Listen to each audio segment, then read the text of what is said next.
Forecasting plays perfectly into benchmarking. The biggest question and why we built actually benchmarks is to answer the major question everyone has, like, is this good performance? Obviously, like, we know that it's good because we're making money, but like, how good is it? Where do we stand?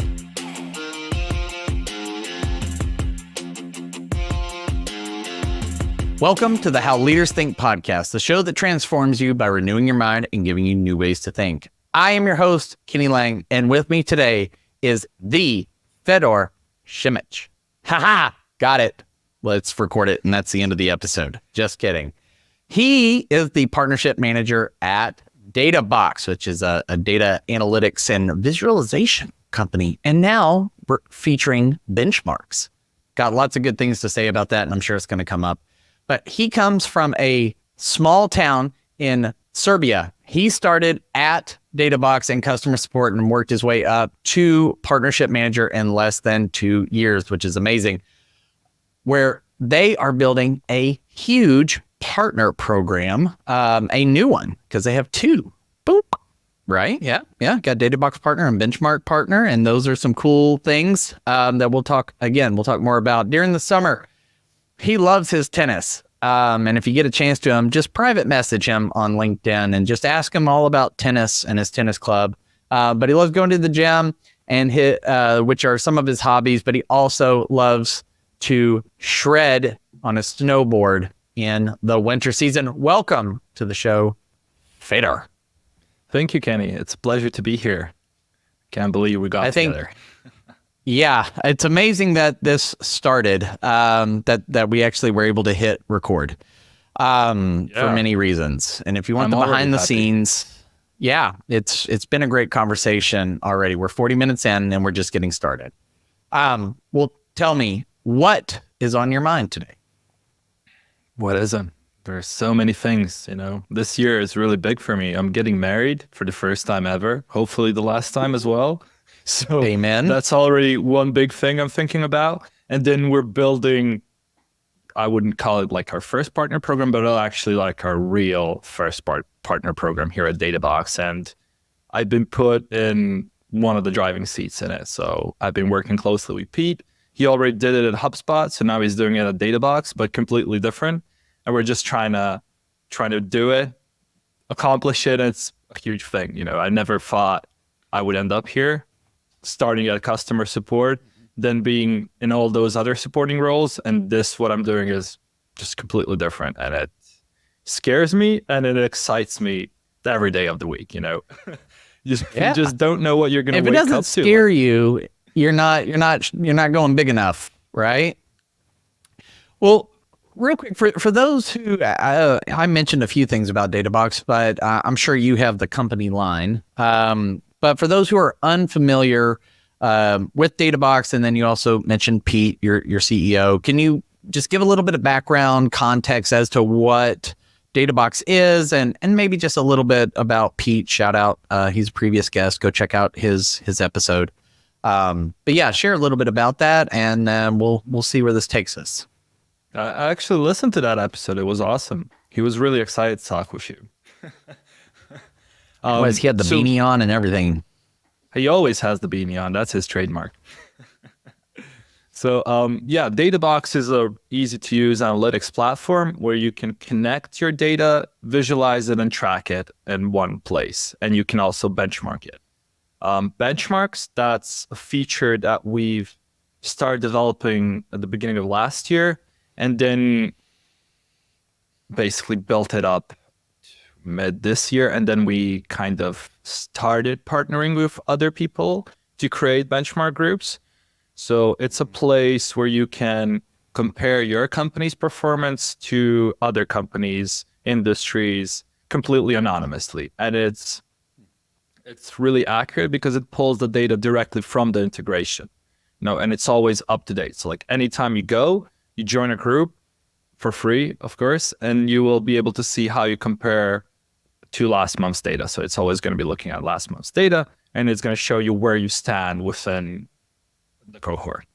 And there's also like timeline view, so you can look at historical performance as well. So that's how it works. Yeah. which can be really helpful if you're a company that, maybe you struggle to figure out what your goals should be or quarterly performance goals. I've recommended it to several of my clients or just friends because they say, well, we don't know. Is this, we think we should be aiming this high. Is that absurd, or is that too low? Is that average? And these benchmark groups can really help you clear those things up so that you're far more accurate when you are setting those goals.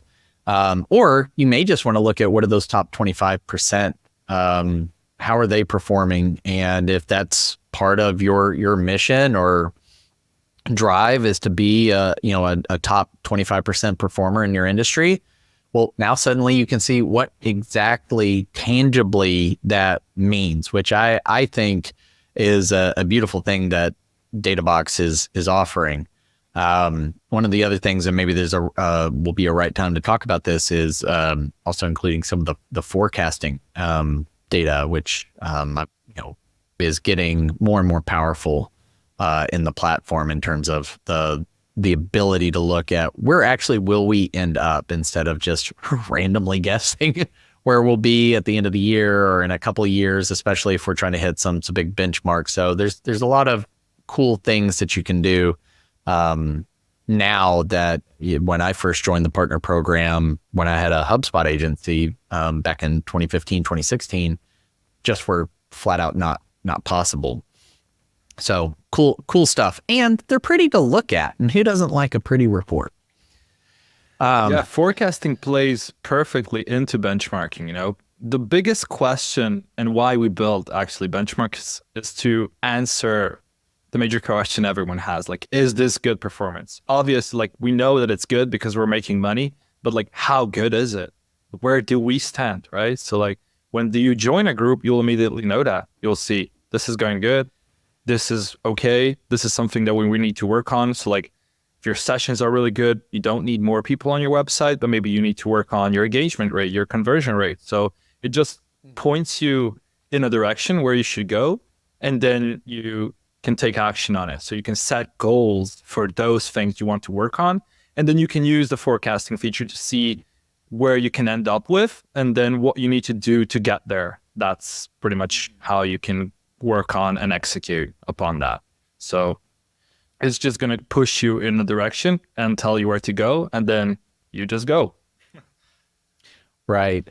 And, I don't mean for this episode to be like one big, Databox advertisement. And I'm not getting any compensation or anything like that.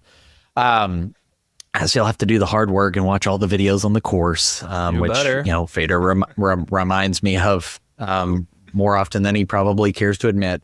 But I bring this up because it's top of mind for me and the people I'm working with. And you and I have had many conversations going back till last fall about this. Is the people I work with, and I think a lot of the leaders who would be listening to this would consider themselves purpose-driven or mission-driven, right? Whether they're nonprofit or for-profit, right? There are some great for-profits that they want to create a great place for people to work, that allows people to live the kind of lives that they want to lead. They recognize that work's just an aspect of their lives, not their whole life. And those tend to be the for-profit companies that I work with. As one of my clients put it, we just want to do good work with good people. And the thing that I've noticed about so many of these purpose-driven, mission-driven organizations is that a lot of times that purpose is about where the motivation stops, or where it all of the excitement stops, is it doesn't always translate into performance, which you've just mentioned about tracking performance. And, that's probably a keyword somewhere on the new website that got launched a few months ago, which is beautiful, by the way. But I remember, and I think you still have this course available. One of the first things Pete and the team had put together, I think even predating your arrival at Databox, was that predictable performance model. which I thought was brilliant. And so a lot of my work right now is formulating how do we turn purpose into performance. And I think you're helping a lot of people do that, because I think it's been a black box of, well, what even does matter? And how do I, like you were saying, maybe we have a boatload of website visitors, but we keep working on our SEO to get found. Well, that's not driving revenue, right? So can you talk about, whether it's stuff that's out now on the website, and certainly I don't want you to preview anything you don't need to preview, but you get to be on calls with Pete, who I have a tremendous amount of respect for, not just what he accomplished during his time at HubSpot, starting the partner program, growing it to 100 million ARR and beyond. But he always seems to notice where the market's going and what it needs a little before the masses. And I know that that's translating into the product development, the partnership program, things like that. Can you talk a little bit about what you and he and others are seeing, and what the conversations inside of Databox are like about what is this gap in the marketplace? What is the thinking that has trapped people in a place that warrants these new product developments that y'all are making? Ooh, that's a really tough question to answer. That's why they pay me the medium bucks. Yeah, and tie it to product features, because I don't really work on that side that much. Like the product feature side, we're mostly working on the whole partner program and why we're doing it. The reason why we're doing it is that we mostly notice that agencies just aren't that focused on their own marketing as they are focused on helping their clients. And they're relying mostly on referrals from clients. And those are great, because if you're doing a good job, you'll always get referrals, right? And that's an awesome stream of new clients, but it depends on so many factors, right? You don't have a hold over it. So we're just trying to empower these agencies of actually taking a handle on their own marketing without being just pitchers, right? Because with this day and age of AI and all those features, like you can automate anything, and if you do it, it's just like dehumanizes it. It's no longer, it doesn't have a soul kind of in it. So you're just like getting all these massive spammy emails, cold pitches like on LinkedIn that are just like directly pitching their services. So we're trying to help people move away from it and actually like have a meaningful conversation and actually have something to open up and have a conversation about. So that's what we're kind of helping people do with this whole partner program. And we've built it without, so let me take a step back. So like I've realized since I've been in the partnership space for, let's say, a year now, I've realized that more and more companies are masking partnerships with sales. So if you want to become a partner, you have to buy from us, you have to spend money on us, and then you can be a partner. You get these discounts, these perks. We'll, do it that way. With us, there's no kind of conversations about money. To become a partner, to do this, to benefit from it, you don't have to spend a dime. You don't have to buy Databox. You don't have to pay anything. You can just use this process, and if you get value out of it, that's great. You might consider using our tool, but it's not at the front. Like it's not like a prerequisite in order to do it. So I think that's how we kind of differentiate from other partner programs. One, I do appreciate the fact that your partner program is predicated on helping people, not trying to just sell into somebody who you want to turn around and almost be like a sales force that pays you for the pleasure of selling their product, which is what a lot of reseller, value-added reseller, affiliate, whatever you want to talk about, partner programs turn into that. Unfortunately, it becomes a lot more about the company than it does about benefiting the partner or the end user. If anybody wants to go and see more, maybe a stronger position on that, because Lord knows Pete has some pretty strong opinions on a great many things. I remember he had several posts not too long ago referencing the fact that he's seen that take off, and especially in the SaaS space. Well, one of the things I want to go back to that you said was recognizing agencies, that there's the classic cobbler's kids without shoes sort of syndrome. Agencies deal with that. I think a lot of organizations deal with that. Like, they don't take their own advice. They don't, they should probably utilize their own services or playbooks, and they don't.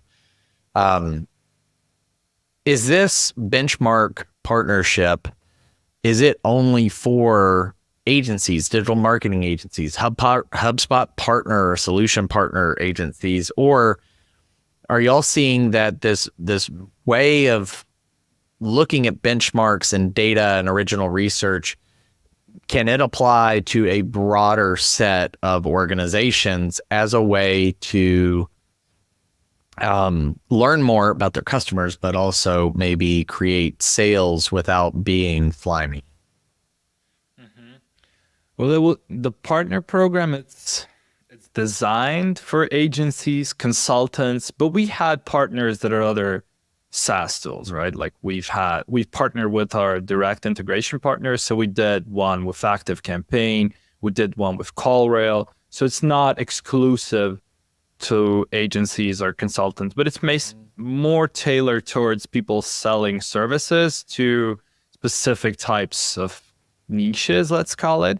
But the big goal overall is to just build one place that has a ton of data, not just performance data, but also insights data. So if we want to build one huge hub where companies can come to and find out how they should perform and what they should do to achieve that type of performance. So that's the larger mission, right? So like all these things that we're doing, they play a role in achieving that larger goal. So like that's our main goal.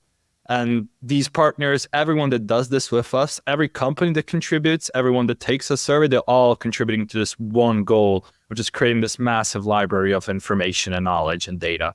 That's the main goal. Gotcha. Okay. So if you're selling services, probably primarily B2B, I would imagine, then or do you think that benchmark groups make sense if you're selling services B2C? I suppose you can sell services individually. Now, when you talked earlier about we've got to have connectors. We've got to have, what are we plugging into so that the data is, live and gets pulled at a particular interval and those sorts of things. What sorts of platforms are you pulling data from? Are they geared towards a particular industry or type of data? And can you talk a little bit about the security measures y'all put in place in order to make sure that it's not being leaked or available to even Databox employees? Yeah. So in terms of integrations, we have 70 plus integrations that are available inside Benchmarks. Inside Databox, there are more because we can't pull in custom integrations that we built later on into Benchmarks. So only like the most basic metrics are pulled into Benchmarks. You can't create custom metrics within Benchmarks. So only the most out of the box metrics are available. For integrations, we pretty much covered all of marketing almost, like the biggest tools in marketing and sales and finance. So we got all those spots covered. And yeah, the data. So like if you join a group, you don't get to see anyone else who is in the group. So like you don't see their names. You just see how you compare against the group, and that's it. And none of us access data. Like we have a strict security policy. We won't leak any of the data. Like we do have access, but like you can disable access for our technical support to check out your account if there's a problem that you report. So there's no one going to be doing that. And you can turn it off so like no one can log into your account as an admin view, So Gotcha. There are steps that we took to make everything secure, and it's completely anonymous. So you don't see anyone else. You just see this is how many companies are here, and this is where I am, and that's it. Nothing else. Talk about the the profile of these companies, because you mentioned like you're wanting to make this sort of like global library of data, both in terms of the data collected from these connected platforms, for marketing, sales, finance, all sorts of information there. But there's another set of like the insights data. Can you talk about the difference between sort of the pooled data and then the insights data and how you're seeing that help organizations? Mm-hmm. There's an immediate difference in the type of data. So you have on one side performance data that's pulled directly from integrations. So it's anything you have in your Salesforce is being pulled as another analytics tool would pull it, right? So it's pulling data directly, and there's no lying in the data, because data doesn't lie. Everything is true. With insights, those we collect through surveys. So this is user submitted information. So if you, let me explain this. So if you're, let's say, an e-commerce business and you're doing Facebook advertising and you want to make use of what we built, you can find a group that matches what you're doing in terms of advertising, like Facebook ads, Google ads, and then you can find a survey that talks about strategies on how to set goals in Google ads, whatever. You can look at it, like you can see, hey, this is how I'm doing now. And then you look at insights and see how your answers compared to what else the people have been saying. And you can see like, hey, okay, so what I'm doing is actually completely different to the majority of people that answered. So like they're doing something else. So it might make sense for me to try it. So if somebody can start here to at least have like an informed view of a new strategy or pivoting strategies to see, hey, what are the vast majority of people doing in terms of where are they spending? What is the mixture maybe between Facebook ads, Instagram ads, and PPC or something like that? Then from there, they could go, oh, okay, well, if I got $10,000 a month, here's how here's how the top performers or the most respondents are spending it. And I could break that down so that maybe I tailor this a little bit differently and I see my success go up. And obviously you need to, I would advise anybody, learn for yourself, right? Anonymized and generalized data doesn't mean it works exactly that way for you. But if you don't know where to start, or if what you've been trying isn't working, it can be a great, fast way to pivot, in my experience. Because then I can go, okay, well, what are the smartest people out there thinking? Because I would venture a guess these are typically pretty sharp organizations that would even participate in a survey like this. Like the majority of people that do answer these surveys are agencies. So you're getting insights from other agencies that are helping clients. So you can leverage that information if you're not an agency. So like a typical e-commerce business or any type of business can see what agencies are doing and then maybe start implementing those things on their own, Okay.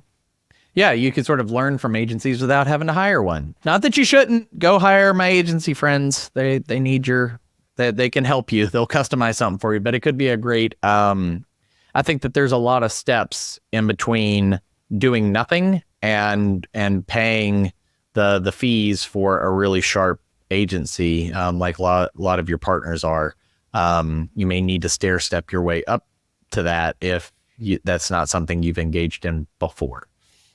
Now, talk about some of the filters, because I have made it through some of the videos in the course, but you have a couple of different ways that you are, that both Databox is set up and your training partners to think about in terms of how are we segmenting the people who get included? Because it's not just, hey, are you sort of kind of interested in Facebook ads? Well, just join this benchmark group, right? Because if you're a 2-person company comparing your data against like a 2,000-person company, well, it's not helpful, right? So you're contextualizing the data. Can you talk about the filters and how y'all have decided on that in order to make it as helpful as possible for the participants? Yes, of course. So in terms of the filters, you can segment the data based on business type, industry, company size, which is the number of employees, and revenue. So, of course, it might not be relevant for you to compare to if your business is 0 to 1 million and you're comparing your data and your performance to companies that are doing over 100 million, like that's really not relevant to you.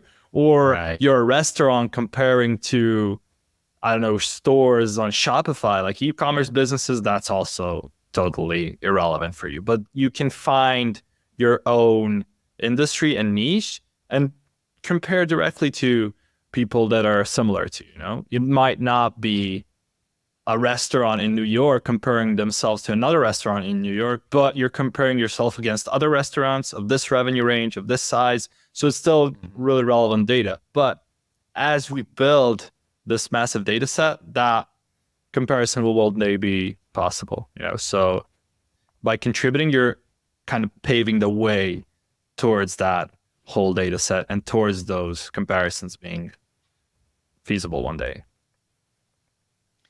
Right. So then that way you can, it may not be precise, or like an exact match, but you're at least in the ballpark and you can get a sense of what that might look like.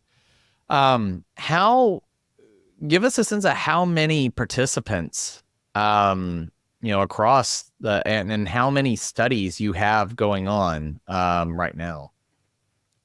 That's a good question. I think the largest group we have has more than 9,000 contributors. So we have over 9,000 companies in that group. I think it's our biggest, like most popular integration is probably Google Analytics 4. Like everyone has it. Yeah. Even if you don't do ads, like you probably have GA4 or I don't know why you would even be there, probably.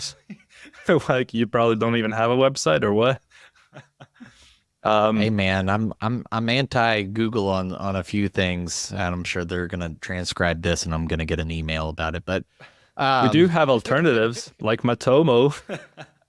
In terms of insights, so we've pretty much built our whole blog based on insights. Like we've been running surveys for the past 5-6 years now. We've done 1,500 of those, more than that number. Wow. But it's only last year, beginning of last year, when we started partnering with other people on these reports, on these researches.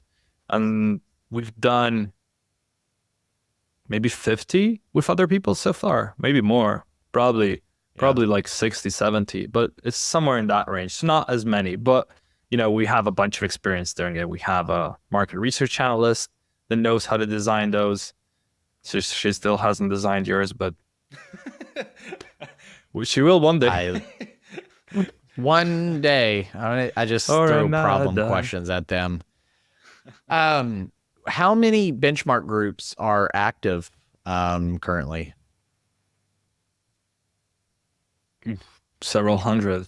Now we first built our own groups, but now people can build their own groups, so like you can build your own group, anyone can build their own group and put people in it. So like it's really interesting. And the number of groups is just rising as every new partner we take, they build their own group.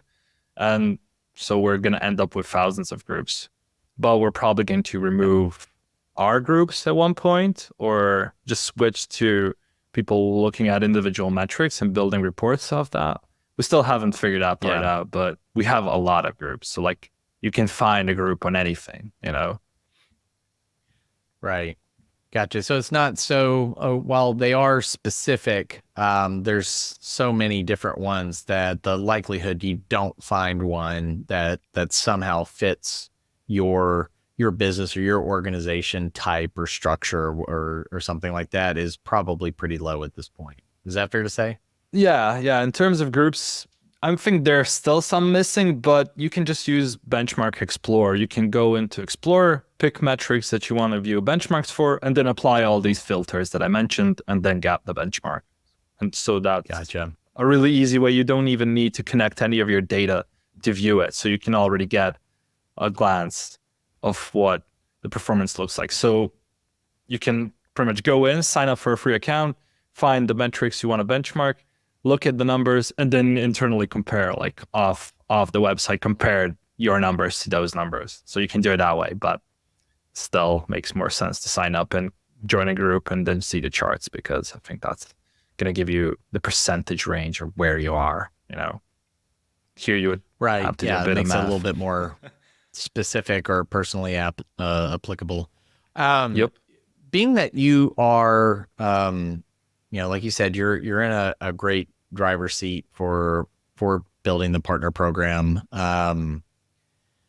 As you are having conversations with benchmark partners and talking to them about their ideas, their concepts for surveys, for what the group composition might be like, I'm thinking, what advice, what insights have you gleaned from talking to these other agencies, these other organizations, that if you were to talk to a leader right now, they're not doing any benchmarking, maybe they're tracking analytics, but it's sort of we're in a day and age where there's data everywhere, but insights are hard to find. What are some insights that you've started to take away about how leaders should be thinking about their data and about benchmarking, that might be helpful for them if they aren't doing anything, or maybe not taking it far enough? What I've noticed is that they're just not making use of the data that they have. So they have all this data, not just from their own agency, but from their clients, and they're just not using it enough, So they're just letting it, I wouldn't say go to waste, but they're not leveraging it as much as they could for their own business and for their clients. They're just not using it fully, And that's what I've realized, because they don't know like how their average client performs. Like this, they have probably no idea of it, or they have been doing benchmarks in Google Sheets. They've been wasting all this time doing it there. But mostly it's due to awareness. Like when they realize what we built, they're just open up and like, wow, I didn't even know this was possible. And yeah, it wasn't before we built this tool.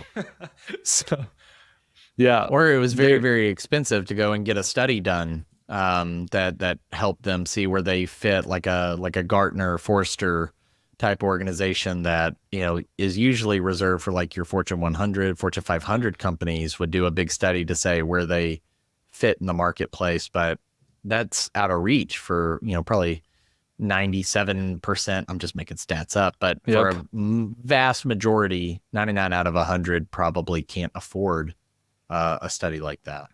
And also the problem with those studies, besides being very, very expensive, right, is that they're outdated at the moment they're released. So like it's outdated. Wow. And it's most likely not relevant to businesses similar to yours, right?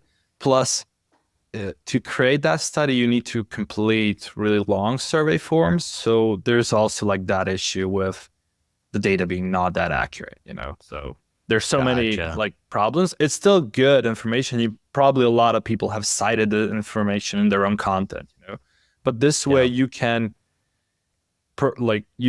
contribute to the gathering of the data. You can use these surveys to get more data and to collect your own data as well, and then use this data in your own content, in your own marketing, in your own sales. So eventually by doing this, if you start talking with a new prospect, you're already going to be able to tell them like, this is how you should perform, and this is what you should do to get that type of performance. So that's a major benefit why should someone give you should some do great it. questions to ask is, hey, are you seeing that, this particular metric perform at or above or here or better than this percentage? Because this is where most are. And now you are better positioned as a thought leader on their problem and in their space than, just generalizing to best practices, which I think is something really, really powerful. But one of the things I did hear you say with regards to leaders taking a look at their data is, sounds like a lot of people are very zoomed in particular, maybe agencies, if you're serving multiple people and you want to know how they're all performing, whether you're a digital marketing agency or a law firm or whatever it is that you do, accounting firms. you tend to zoom in on one client and look at their performance against their goals, which is important, but you don't zoom out to see, well, how does that compare against others that are similar? And then you're like, oh, okay, I'm a little bit more oriented around maybe how they should be performing, or hey, let's celebrate. Like maybe I've been down in the dumps thinking I would just keep missing my goals, but maybe my goals were, totally out of proportion to where I should be right now.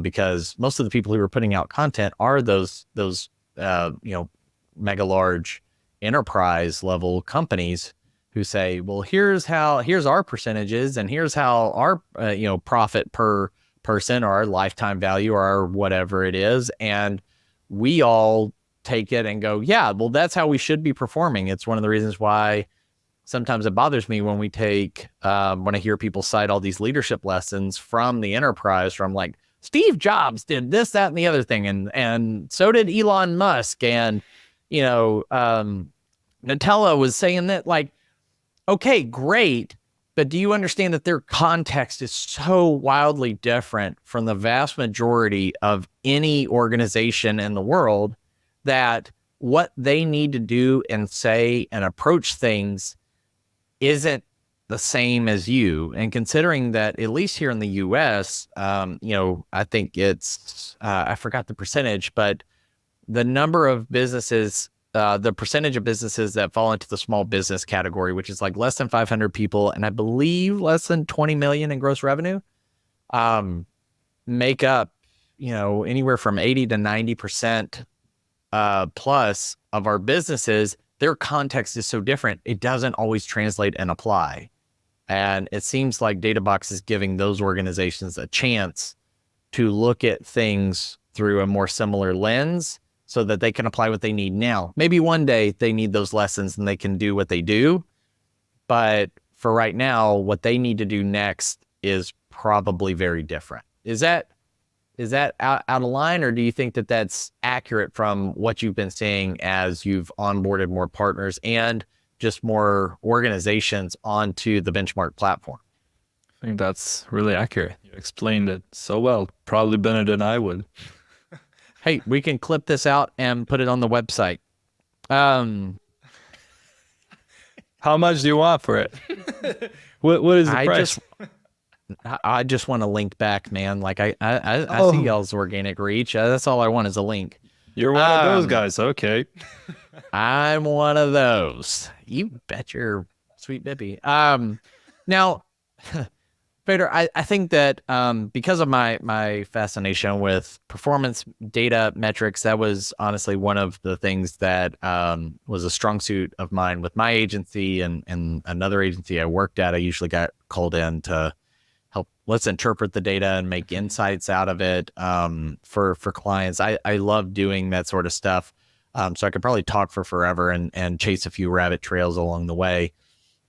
Maybe those rabbit trails lead to your tennis club in the woods, but I'd be curious if somebody is listening and they say, hey, maybe I'm a new, VP of marketing, or maybe I'm a CEO or somebody, and I go, I do really wonder like how we're doing. I look at the numbers, but I don't know what they mean in the larger context of us in the marketplace.